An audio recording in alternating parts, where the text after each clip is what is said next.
Welcome to Iran Chat. Our guest today served in the National Security Council of President Jimmy Carter during the Iran hostage crisis. He's a founding member of the American-Iranian Council, and he's currently serving as a senior research scholar at Columbia University. I'm pleased to welcome Professor Gary Sick. Thank you for joining us. Thank you. Thank you. Professor Sick, there are many issues separating the United States and Iran, from the nuclear issue to human rights and terrorism. What would you say is the one core issue preventing these countries from normalizing relations? The core issue is history.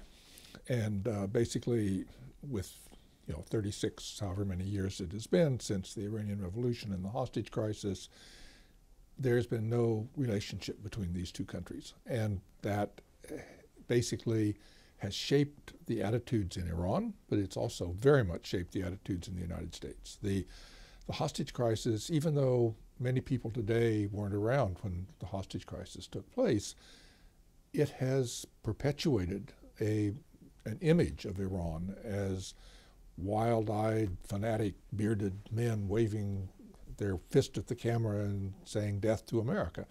And of course they continue to say death to America at the Friday prayer meetings. That has created an image that is very hard to overcome. And I think that really is right now the thing that I see as most positive about the current talks is that there is a breakthrough in terms of direct relationship between the United States and Iran. So if history is what is in the way, and when you're referring to history, you mentioned the Iran crisis. Yeah. What are some of the other watershed moments? Well, basically, I think the revolution was a massive event. I mean, it completely transformed Iran and the way it looked at the world and its own role in the world. And for the United States, it completely demolished the American strategic position in the Gulf and then basically humiliated the United States by holding hostages there for 444 days and actually brought down an American president. That is what really shaped the attitudes of the two sides. There have been a number of events since that time, the Iran-Contra affair, a number of other cases where the United States and Iran have sort of brushed up against each other, but nothing, but as I say, I really think the die was cast in those early days. And that revolution, which was a watershed moment, it's still standing in the way of normalizing U.S.-Iran relations. It still informs Iranian foreign policy, for example. Yes, I have a very particular view of this. I think that a lot of people in Iran are just dying to break out of this straitjacket that they find themselves in that was created by some of the hardliners. The people who made the revolution, they're still there, and they're still running the government. And the fact that for them, everything that happens relates back to the revolution, and they want to see the purity of the revolution maintained, which means that their ability to open up to the rest of the world, to basically become a normal country. They don't want to become a normal country. They want to remain a revolutionary state, and they have ideas about what that really means. So you have the Revolutionary Guard, whose job, according to the Constitution, is to defend the revolution. Well, that means defending a sort of unpopular status quo. And so in Iran, the revolution gets in the way of everything that tries to be done. For the United States, you have this image that was in place that has never really gone away and is only going to be overcome by direct contact. So that's what I wanted to get to. So if we're going to resolve this core issue, which you've identified as history and the Islamic Revolution, what needs to be done on both sides in order to reconcile that? Well, there have been a number of efforts. President Khatami, when he came in, actually going all the way back to President Rafsanjani, made a real effort to try to open up to the United States to begin to have business relations. In that case, he offered a very lucrative contract. The Conoco deal? The Conoco deal to an American company. And the United States was horrified by the idea of doing business with Iran and completely shut it off and lost the contract. And basically we went back to zero. So that was a strategic mistake, you think? Yeah, I do think it was a strategic mistake. But I think we really weren't ready for it. Khatami came along later on, talked about his dialogue of civilizations, tried to move forward, but actually he was hamstrung by the people back in Tehran who didn't want to see any real progress. So his efforts really came to naught. We had the 9/11 event, which had nothing to do with Iran, but the Iranians responded very positively in favor of America on that, and then actually cooperated with us in trying to set up a government in Afghanistan, worked directly with us. That was a very positive moment. And then George Bush turned around a few weeks later and declared Iran a member of the Axis of Evil, after we had worked hand in glove with them in Afghanistan. So I'd say, we've passed up plenty of opportunities along the way. But there have been no shortage of possibilities. And then negotiations started between 2003 and 2005 over the nuclear issue. The United States stayed back from that, but sort of participated around the edges. And then we have actually begun to have direct contacts with Iran, many of them secret. There were a dozen secret meetings in this latest round before we actually got to the point of sitting down formally in a room to discuss the nuclear issue. And I think it's been much too slow. Just think about it, that the same time the Iranian Revolution took place was not very long after the fall of Saigon and the whole Vietnam issue. And in that case, here we are, we have full diplomatic relations, we have full commercial relations, people travel back and forth, people who were held hostage there, held prisoner, go back and visit and see where they were held, and they're welcomed and so forth.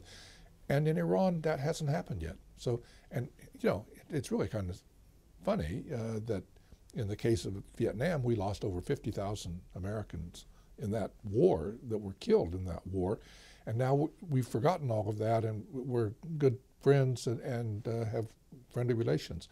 In the case of Iran, they held our hostages, which was a terrible thing to do, for more than a year, and they all got out safely, and we haven't got diplomatic relations with them after all of this time. So there's something, I think it's more psychological than it is anything to do with geopolitics. You mentioned the nuclear negotiations ongoing, so let's focus on that issue because that makes headlines all the time. You were speaking at the Asia Society in June and estimated that you were somewhat optimistic that a deal would be struck, estimating it at around 55%. It's December now, a second extension was recently announced. Are you more, less, or equally optimistic as you were then?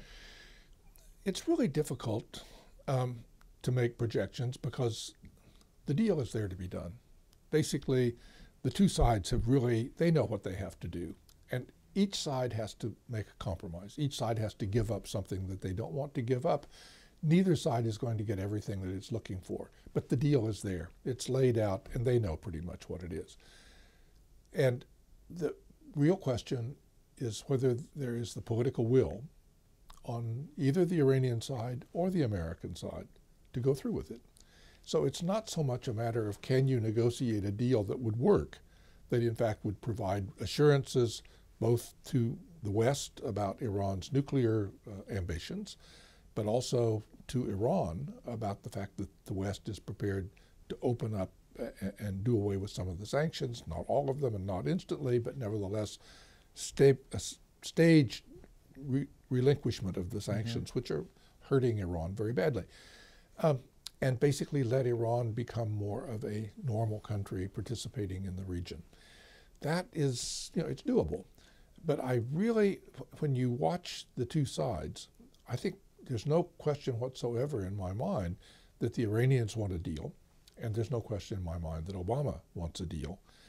But I still have qualms about the fact that each of them knows that they have to go back and sell it to a group of people who aren't really So those domestic considerations have been at play for years and for months. Would you say now that they're more of a problem, less of a problem than June? I'm just trying to gauge compared to then. Actually, I mean, the reason I'm perhaps a little less optimistic than I was before is that, in my view, when we got to November 24th and you had an extension from June to November, They basically had the whole thing outlined, and each of them was going to have to give up something to get there. And they were not willing to do that on November 24th. I'm not sure whether they're going to have a greater willingness a month, 2 months, 3 months from now, or even 6 months, than they did then. And that's the thing that makes me a little uncertain about which way we're going to go. The deal can be done, but each side, I thought that actually November 24th was an ideal date. Mm-hmm. It was just after the midterm elections in the United States, so you had that political side out. But the midterm elections produced Republican majorities, yep. So will that complicate the ability to deliver? It'll make it a little more difficult, but the reality is that there are almost as many hawks in the Democratic Party as there are in the Republican Party when it comes to Iran. And it's the one thing that unites them. It's one thing that they can sort of agree on. So you've had various pieces of legislation and letters to the president and other things that were bipartisan. More recently, that has not been so true. It's been mostly Republican, and the Democrats have been staying aside, not because they weren't worried about Iran or concerned about a deal with Iran, but because they didn't want to be seen sort of abandoning the president. So basically, the domestic situation, I think, can only get worse after January, as far as the United States is concerned. And what we're seeing in Iran is, the president of the country is having to stand up and say, I'm going to resist you and I'm going to fight all of these domestic forces that are trying to throw a spanner into the works. So both sides have, basically, the United States and Iran have essentially the same kinds of problems. And one thing that's really worth mentioning is that for the United States particularly, this deal involved it was basically a four-dimensional chess game. You had to have Americans negotiating with Iran, but they also had to negotiate with the P5+1. All of the permanent members of the Security Council, our negotiating partners, had to go along. So we had to make sure that they were on board the same way. Then you have the Congress of the United States, which is not an easy thing to deal with for any president, but especially right now. And finally, you've got the position abroad of Israel and the Saudis and others who see Iran as an implacable enemy, and they want nothing to do with it. And they're very worried about the United States doing a deal that will actually harm their interests. So you've got a four-part negotiation going on. And so, it's hard to do. Why would the Obama administration pick a fight with Congress over this? Over Iran? I mean, there's tons of important issues that they fight with Congress over. Immigration recently. Yeah. Obama spent a lot of political will on that. Why would he spend more on Iran? If you remember, he actually, in his first campaign for president, before he became president, he campaigned on a platform that we could have an engagement with Iran, and that if Iran was... And with the Islamic world as well. He spoke in Egypt. He did. Yeah. But the Iranian thing he highlighted, and that was not a popular thing to say. I thought he was tremendously courageous to say that when he was actually running for president the first time, because there are a lot of people that don't agree with him about that at all. But he did, and he won. And then things happened in Iran, the 2009 uprising and various other things, which really complicated U.S.-Iran relations. After that settled down, and after he got his second term, I think he saw this as one of these dominant issues that will actually shape the Middle East. I really compare it very much to the Camp David Accords that Jimmy Carter negotiated. That transformed the geopolitics of the Middle East by basically taking Egypt out of the possibility of a war with Israel. It removed the chance of a war with Israel and has completely changed the politics. Some for the better, some for the worse. You can't govern exactly what the consequences are going to be. I think Obama sees this as exactly the same sort of thing. Kind of a paradigm shift in the Middle East. It would really, but if Iran becomes a participating member of the Middle East in terms of negotiations and participation, if they actually serve a positive role instead of a negative role in some of these issues, that would be very valuable. if they get very much involved in commerce, so that the commerce, in fact, is a sort of end in itself, and they don't dare walk away from the world or ignore the world because they've got too much at stake. If they get engaged that way, I think it will change Iran and pull it in a different direction. It means that the United States can cooperate with Iran on Afghanistan and Iraq, areas that so they care about. let's get into these now, some of the regional developments. Yeah. So the implications, basically, of if they were able to strike a deal and cooperate. Let's go through them kind of one by one. Okay, well, I mean, Afghanistan is long-standing. Iran's interests and ours are very similar in Afghanistan. We want the country to hold together. We want it to be stable. We don't want the Taliban there running it. We'd like to keep al-Qaeda out. We all agree about that. We don't like the drug trade. We agree on a lot. In Iraq, the United States was instrumental in getting a Shia government elected in the first place, and recently has cooperated with Iran to change the government from Maliki to Abadi to try to make more inclusiveness in the government. And then you go to ISIS, the new threat in the Middle East. Iran is threatened by that directly and is able to actually do something about it. They actually have assisted the Kurds and given support to the Iraqi military to try to confront them. So those are all areas of real positive things. On a more neutral role, Iran has a different view about Syria than we do, but not entirely different. They believe that they've made it very clear that they don't just support Assad at all costs. They're saying if Assad can go, but there has to be something to take his place that is not going to result in a bloodbath against the Alawites and others in the country. And I think the United States is coming to that view also. So basically, if we had the nuclear thing out of the way, it might be possible for us to negotiate much more directly and more instrumentally with Iran over issues like Syria and the security in the Persian Gulf. If Iran became not an ally, but a regular partner and was a country that we talk to on a regular basis, the chance that they're going to say close the Strait of Hormuz is zero. So basically that removes a huge potential threat in the Gulf in terms of the movement of oil and the like. So there's a lot of positive things that can be gained out of it. So these are all payoffs that each side can receive from cooperation. Are these potential payoffs also creating incentives for engagement, or do you think that they don't quite see it? I think both sides see it, and neither side wants to mention it. Right now, is it that neither side wants to be seen as the first one? No. I think both sides feel that if they're negotiating over the nuclear thing, and if they begin talking to each other about other issues where there's something to be gained, people will say, oh, you're selling us out on the nuclear issue so that you can get an agreement on something else. So both sides have been very careful about not linking the two. But the reality is that we have interests, and particularly if you look at things like ISIS, okay, we're not directly collaborating with Iran with regard to fighting ISIS, but there's a certain amount of coordination that has to be done. Iran is flying planes into that same region. You don't have two air forces working in the region and not communicate. So there has to be a certain level. And the longer it goes on, the harder it is to maintain that fiction of no linkage. I don't think it was a fiction at the beginning. I think there really wasn't any linkage. Gradually, as these other issues have emerged, and as we've shown, we've discovered that we can actually talk to Iran directly.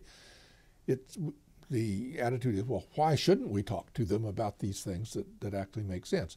And the U.S. government has said, not yet, not until the nuclear thing is over. But in fact, there is a kind of a dam ready to break there.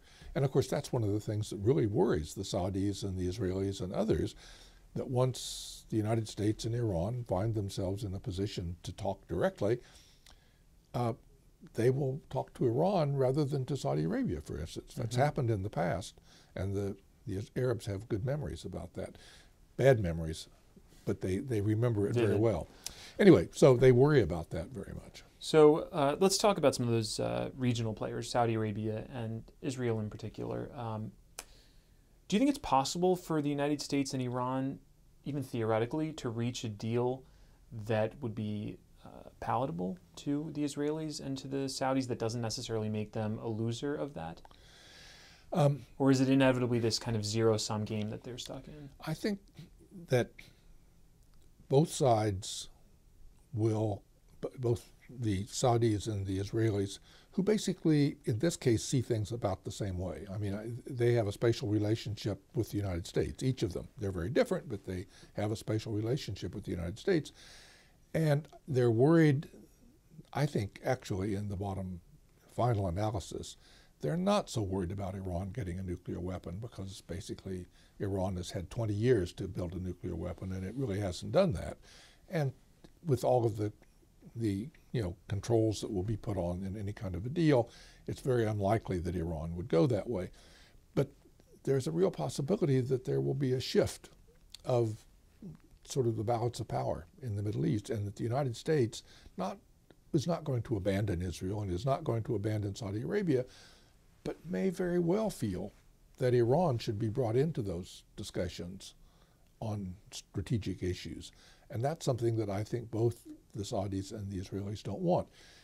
But in the end, if a deal is struck, they'll live with it. And I think I've talked to fairly senior Israelis about this, and they say privately, that if a deal is done, Israel will kick and scream and complain, but if it is done and it goes through, they'll live with it. And the same thing is true with the Saudis. They will complain right up to the moment that they have to deal with the reality, and it would be a new reality. But that's not different from big issues in the past. The Camp David Accord, Sadat was written out of the Arab world because of his relations with Israel and the United States over the Camp David Accords, and eventually was killed because of it. So, people play rough in the Middle East, and I expect it to be rough. But I also think that in this case, in that particular case, even the assassination of Sadat didn't bring down the relationship or the agreements that they had made. And I think it would be the same in this case, and hopefully without that much drama. Mm-hmm. So this recent extension has prompted some U.S. congressmen to push for new sanctions, additional sanctions on Iran. What's your position on new sanctions at this time? No, it's very clear that new sanctions are not helpful at all. I mean, basically, several of the senators who actually are pushing hardest for this have been quoted privately as saying, the reason they're really pushing for more sanctions is because they don't want a deal at all. They'd like to see it collapse. And it's very clear that that's the objective. And that's why the Democrats, who, even if they have some doubts about the negotiating process and about the U.S. relationship with Iran, have backed away from that whole process. And today, what's unusual about it is that it's really a one-party operation. If you look at the letters that are being written to the president calling for certain steps or for criticizing the thing or asking for more sanctions to be put in and so forth, it's all Republicans who are doing that. Not that there aren't some Democrats who would like to sign those letters, but they're holding back because they know that they don't want to interfere with their president's efforts, even if they disagree with him on the thing, in terms of coming up with some kind of an agreement. My worry is that the longer this goes on, the harder it gets. That now it's going to, especially with a Republican Congress coming in, there's going to be more of those letters, there's going to be more attacks, there's going to be more effort on the floor to attack the president's efforts, and it's going to get harder and harder. That's why I think an agreement really should have been done in November. So time is not on the side of an agreement then? I personally think that, ultimately there's going to be a deal. Yeah. The deal is there to be done, and it'll happen. Just as another historical example, I remember when the British Labour government announced in 1968 that they needed to get out of the Gulf. They needed to withdraw from east of Suez. Hugely controversial decision because they were out of money, basically. And the conservatives attacked them viciously.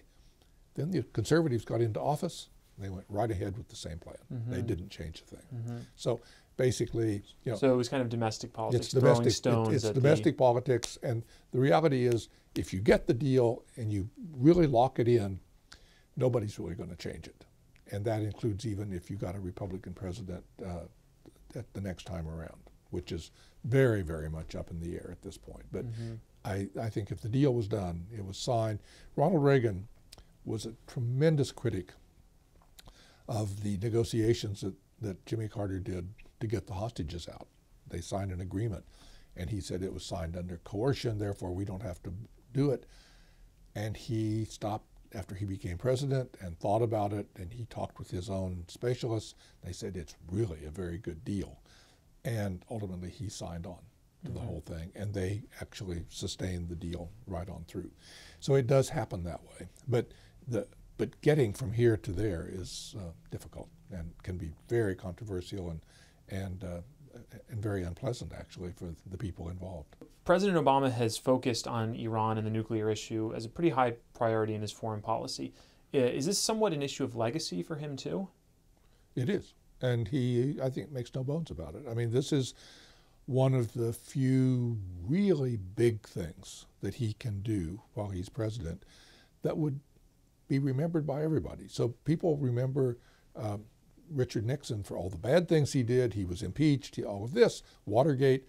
But they also remember that he did the opening to China and that transformed world politics. This is the same kind of earth-shaking event and has the same kind of implications, long-term implications that may or may, that will really change things, and that forever you would have your name as president associated with that. I want to thank Columbia's Middle East Institute for facilitating this interview, and Professor Gary Sick, thank you for joining us. It's a real pleasure.